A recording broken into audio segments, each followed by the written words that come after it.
Hello everyone, welcome back to my channel. और आज के इस वीडियो में हम लोग कवर करने वाले हैं ABB ACS 880 ड्राइव का कंट्रोल वायरिंग किस तरह किया जाता है for hand slash auto macro.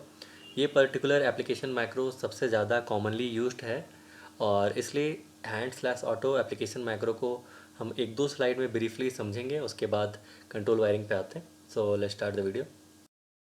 Hand auto macro ऐसे स्पीड कंट्रोल एप्लीकेशन में सूट होता है जहाँ पे दो एक्सटर्नल कंट्रोल डिवाइसेस हों। तो ये रीज़न है हैंड ऑटो मैक्रो का सबसे ज़्यादा कॉमनली यूज्ड होने का। जैसा हमने बात किया, ड्राइव का स्पीड कंट्रोल है वो दो लोकेशन से होगा, तो उसे इस तरह से नेम किया गया है EXT1 वो हैंड कंट्रोल है और EXT2 ऑटो कंट्रोल। अब इस दोनों में अगर आपको सिलेक्शन करना है तो उसके लिए डिजिटल इनपुट 3 का यूज़ होता है। नेक्स्ट, स्टार्ट स्टॉप सिग्नल या फिर command for EXT1 that is hand control, उसके लिए डिजिटल इनपुट 1 को यूज़ करते हैं। और रनिंग डायरेक्शन को डिटरमाइन करने के लिए digital input 2 for EXT1। Similarly EXT2 that is auto control में स्टार्ट स्टॉप जो कमांड है वो दिया जाता है डिजिटल इनपुट 6 से, और उसके डायरेक्शन को हम लोग पता करते हैं, डिटरमाइन करते हैं DI5 that is digital input 5 से। नेक्स्ट, ड्राइव कितने स्पीड पे रन होगा वो डिटरमाइन करता है रेफरेंस सिग्नल, और रेफरेंस सिग्नल EXT1 और EXT2 का कनेक्ट किया जाता है एनालॉग इनपुट 1 और एनालॉग इनपुट 2 के साथ। कांस्टेंट स्पीड के लिए फॉर एग्जांपल अगर 300 RPM सेट करना है तो उसे आप एक्टिवेट कर सकते हैं using digital input 4 that is DI4। इस स्लाइड में आप देख पा रहे होंगे default parameter settings for hand auto macro. Hand auto macro का पैरामीटर सेटिंग फैक्ट्री मैक्रो से थोड़ा सा अलग रहता है। अगर आपको फैक्ट्री मैक्रो पे सेटिंग चाहिए तो आप मेरे को कमेंट कर दीजिएगा, मैं उस पर एक सेपरेट वीडियो बना दूंगा। अब टेबल को देख लेते हैं। लेफ्ट साइड में पैरामीटर नंबर है, नेम है, और राइट साइड में हैंड ऑटो मैक्रो का डिफ़ॉल्ट वैल्यूज़। फर्स्ट है 12.30 AI2 scaled eight AI2 max 1500, ये है 4 पोल मोटर के लिए। Next, 19.11 EXT1 slash EXT2 selection, जैसा हमने बात किया था डिजिटल इनपुट 3 के साथ है तो DI3। ये वैल्यूज़ अगर आपके ड्राइंग में चेंजेस हैं तो ये वैल्यूज़ चेंज भी हो सकते हैं डिजिटल इनपुट के। नेक्स्ट, 20.02 EXT2 कमांड्स, तो यहाँ पे स्टार्टिंग के लिए उसके डायरेक्शन के लिए है IN1 स्टार्ट IN2 डायरेक्शन। उसके बाद 20.08 IXT2 IN1, इसके लिए डिजिटल इनपुट 6 को असाइन किया गया है। Similarly 20.09 IXT2 IN2 DI5 direction के लिए, जैसा हमने बात किया था। उसके बाद 22.12 speed reference to selection AI2 scaled, जैसा कि हमने ऊपर 12.30 में AI2 scaled eight AI2 max 1500 था तो उसके साथ ये लिंक्ड है। उसके बाद है 22.22 constant speed select 1 DI4 digital input 4, हमने बात किया था। नेक्स्ट, 23.11 रैम्प सिलेक्शन, उसके लिए एक्सलेशन और डीएक्सलेशन टाइम का वैल्यू यहाँ पे एडजस्ट होगा।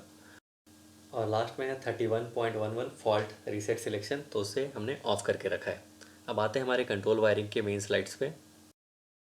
नेक्स्ट गाइस, जैसे ABB ACS 850 ड्राइव में JCU कार्ड होता है that is J series control unit card, इस पर्टिकुलर केस में दैट इज़ ACS 880 ड्राइव में BCU नोटेशन दिया जाता है that is B series control unit card.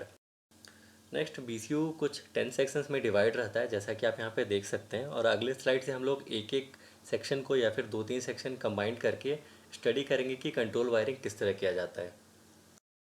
पहले सेक्शन पे आते हैं तो उसका नेम है XPOW that is external power input. यहाँ पे दो स्लॉट्स है 1 एंड 2। 1 है 24 वोल्ट इनपुट के लिए और दूसरा ग्राउंड के लिए। इसके रेटिंग को देखें तो 24 वोल्ट DC और करंट रेटिंग है 2 एम्स। सेक्शन 2 है XAI that is reference voltage and analogue inputs. तो ये पार्ट बहुत इंपॉर्टेंट है क्योंकि ड्राइव किस स्पीड पे रन होगा ये सेक्शन ही डिटरमाइन करता है। पहले आते हैं स्लॉट नंबर 1 एंड 2 पे that is plus VREF and minus VREF, that is plus 10 volt DC to minus 10 volt DC। Resistance दोनों का सेम है, सो ये रेंज डिटरमाइन करता है 0 से maximum speed in terms of voltage. Next, third slot है ground के लिए। उसके बाद slot number 4 and 5 analogue input 1 का पॉजिटिव नेगेटिव है जो कि स्पीड रेफरेंस हैंड मोड में काम करता है EXT1। और यहाँ पे 10 वोल्ट टू माइनस 10 वोल्ट नहीं है, 0 टू 10 वोल्ट है जो कि स्पीड डिटरमाइन करेगा। इसके रेजिस्टेंस पे बात करें तो इसका resistance greater than 200 kilo ohms. Next है slot number 6 and 7 for analog input 2। Positive negative आप देख सकते हैं, 6 में पॉजिटिव है, 7 में नेगेटिव है। और जैसा कि हमने ऊपर बात किया था वोल्टेज, ये बिल्कुल अपोजिट है उसका, ये करंट में डील करता है, that is 0 to 20 millions. Bracket में आप देख पा रहे होंगे 4 लिखा है, एक्चुअली वो 4 to 20 मिलियम्स ही होता है। उसका एक सेपरेट रीज़न है और उसके ऊपर एक सेपरेट वीडियो पे है जिसका लिंक मैं मेंशन कर दूंगा डिस्क्रिप्शन में, वो आप जाके देख लीजिएगा, बहुत इंपॉर्टेंट है।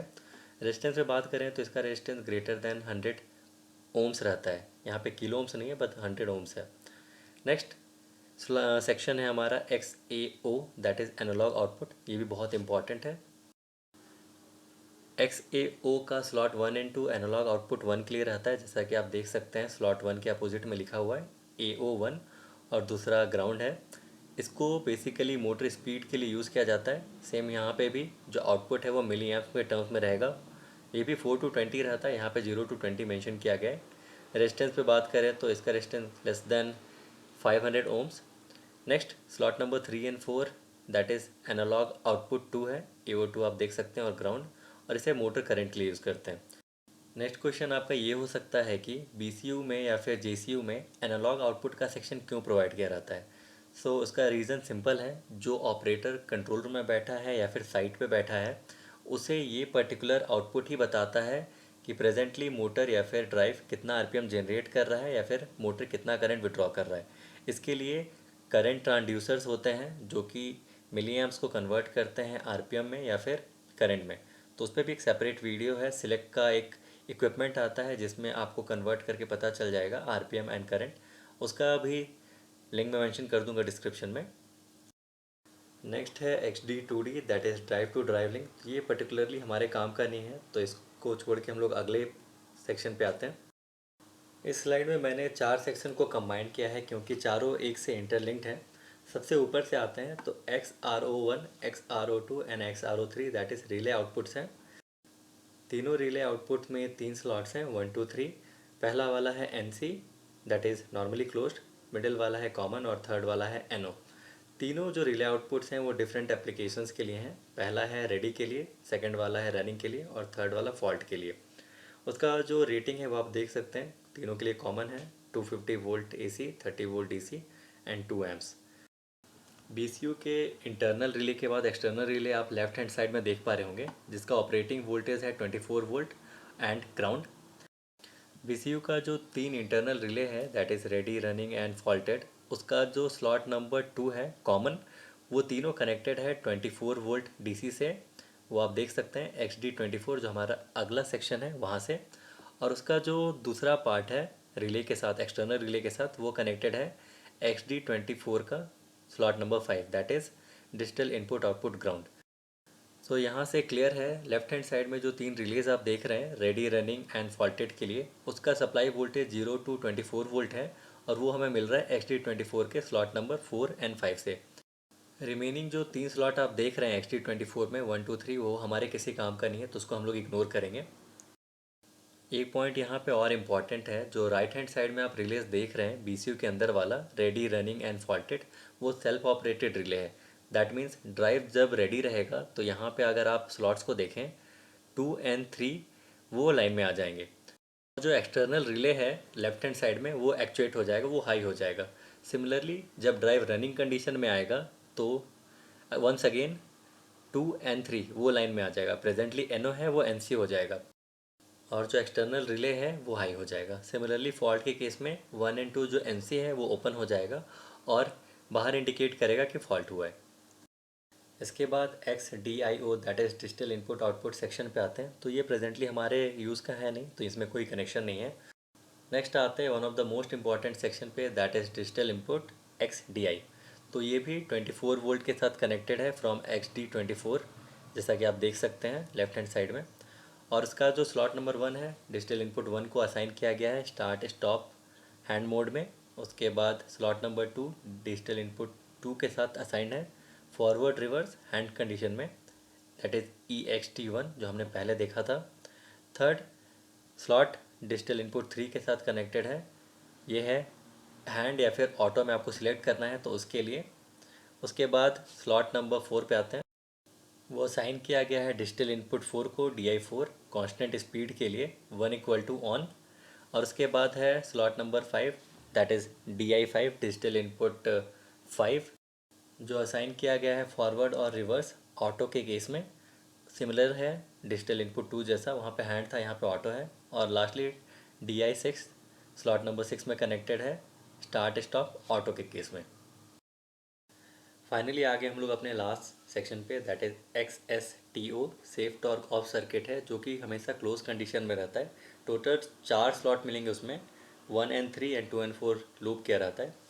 उसके बाद आप यहाँ पे देख रहे हैं X12, X13, X205, वो जो हमारे पर्टिकुलर काम का नहीं है। तो आई होप ये वीडियो आपके लिए यूज़फुल रहा होगा। इफ सो प्लीज़ लाइक से subscribe and thank you for watching.